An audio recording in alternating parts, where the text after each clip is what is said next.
उसी यूपीए की सरकार ने। बड़े राजी होते हैं ना हम लोग, वो कहते हैं गांधी की विरासत लेकर के चलते हैं राहुल गांधी, बताए ना कि गांधी का अपमान इतना क्यों किया उनकी सरकार ने। भारतीय न्याय संहिता के अंदर यह कूटकरण अपराध है।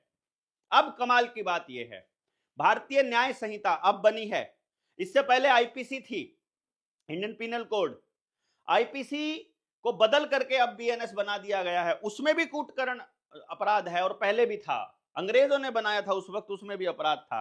अब इसको आप देख लीजिएगा, ईस्ट इंडिया कंपनी रुपया, अब इसमें षड्यंत्र क्या था, एक और षड्यंत्र रचा गया था ब्रिटिश हुकूमत द्वारा कि ईस्ट इंडिया कंपनी रुपये को कॉइनेज एक्ट 1862 में जो का तो अपनाने और उसका नाम बदलकर गवर्नमेंट रुपया रखा गया। ये हम पहले अपने चौथे नंबर पार्ट में भी डिस्कस कर चुके हैं।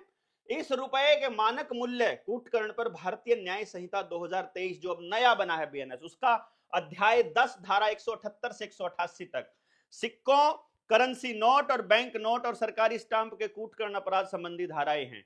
ये आईपीसी की धारा अध्याय 18 के धारा 489 ABCDE तक करेंसी नोट और बैंक नोट के कूटकरण से संबंधी आपराधिक धाराएं हैं, जिसमें आजीवन कारावास तक का प्रावधान है, जो प्रमाणिक साक्ष्य है कि ब्रिटिश गवर्नमेंट ने ही बनाई है। इसको समझना क्यों जरूरी है?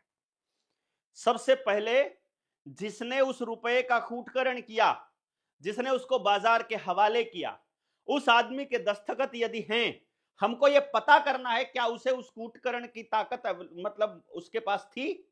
यदि उसके पास वो ताकत नहीं थी, यदि उसको कूटकरण का अधिकार प्राप्त नहीं था, तो उसने उसका कूटकरण क्यों किया, यदि किया तो उसको सजा क्या मिली, यदि नहीं मिली तो क्यों नहीं मिली, और जब कूटकरण हो गया तो उस कूटकरित रुपए को हम क्यों चलन में लें। क्योंकि ये जो धारा हमने बताई है 178 से 188 तक अध्याय 10 में बीएनएस 2023 के हिसाब से, उसके हिसाब से भी यदि आप